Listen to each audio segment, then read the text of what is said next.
सती। हाँ स्वामी, इस समय ये मेरे चौबटिया से जल्द चलिए अपना महल की ओर सती। चलो स्वामी, विलंब न करो स्वामी। ठीक है, जल्द चलिए सती। चलो स्वामी, चलो।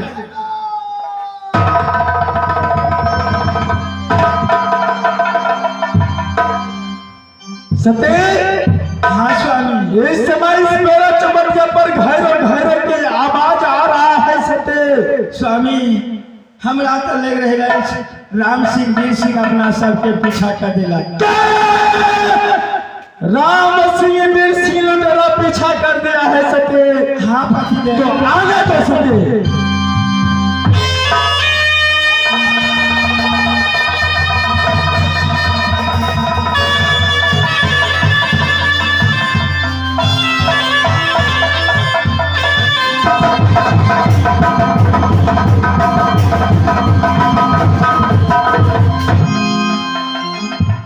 लता साहब, चलो मेरे बहादुर। हे गए बुधनी के म्याह, बारी में हो बिहार।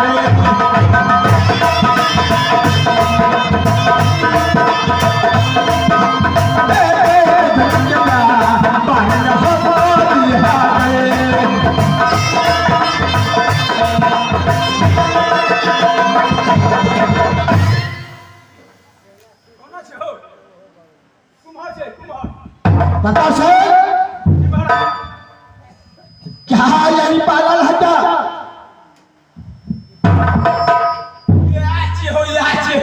डेढ़ किलो मुर्गी खा 1.5 किलो। क्या यही पागल है? जी महाराज। राजा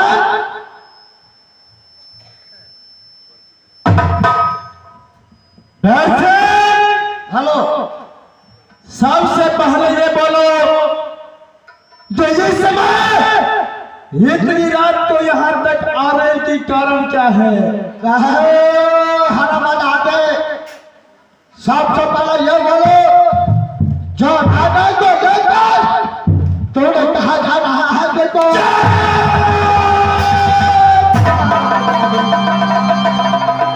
अगर मेरा सामने मेरा सती का नाम लिया तो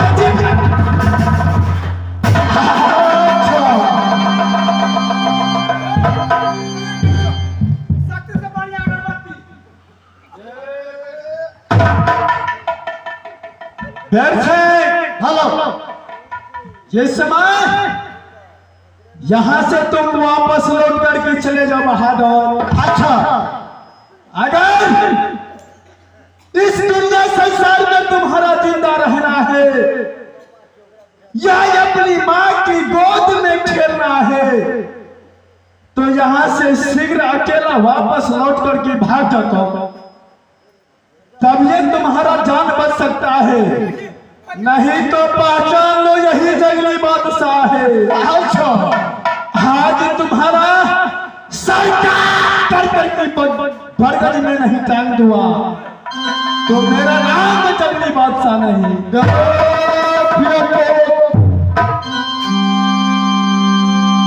यहाँ से दादा को लेकर अब सबसे ज्यादा पुछला चाहता बहादुर। क्या तुम मेरे बेही को लेकर के ज्यादा पुरता?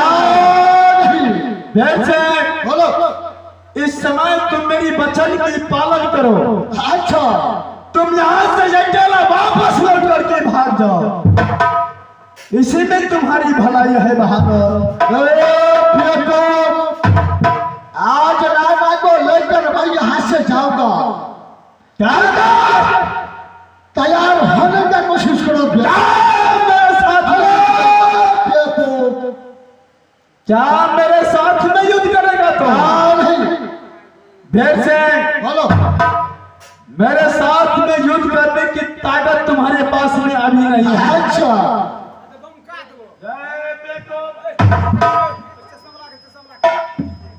भेड़ से चलो तैयारी होने की कोशिश करो। क्या ये बालक होकर तैयारी होने का कोशिश करता है क्या? क्या नहीं? चलो तैयार हो जाओ बहादुर। चलो तैयारी होने की कोशिश करो। चलो तैयार हो जाओ।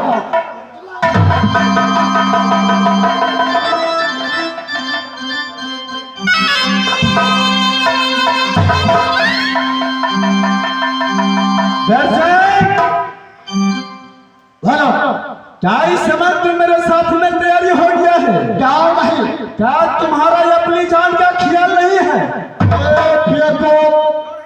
सारे कहानी का छोड़ो, तैयारी होने का कोशिश करो। हेलो, इस समय मैं तुम्हारा एक समझौता देना चाहता हूँ।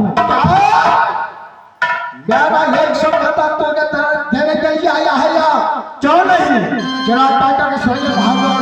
ये समझौता समझकर तुम यहाँ से अकेला वापस अपना जादापुर किला चले जाओ। बाज अकेला कदाप नहीं जा सकता हूँ। राजा को लेकर जाऊंगा। ठीक है, मेरा समझौता की सबसे पहले ध्यान देकर की सुनो तो। जरा टाटा के सुनिए बहादुर।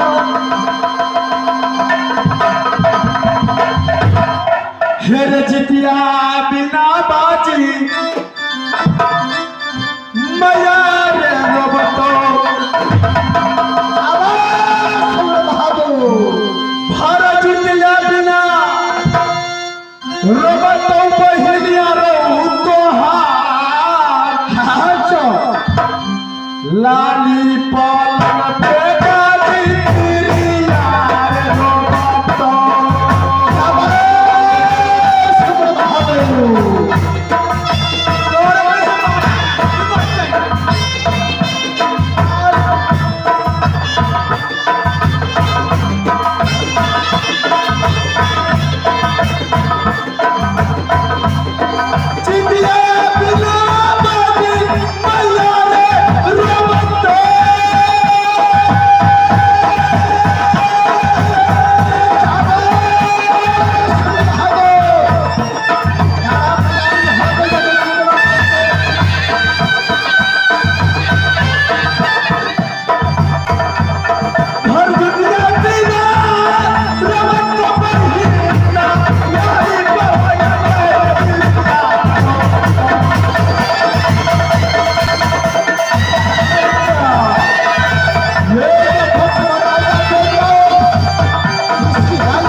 चलो या है बाहों में बाल। अच्छा तो तैयारी होने की कोशिश करो। चलो तैयार हो जा बहादुर। चलो बजा दो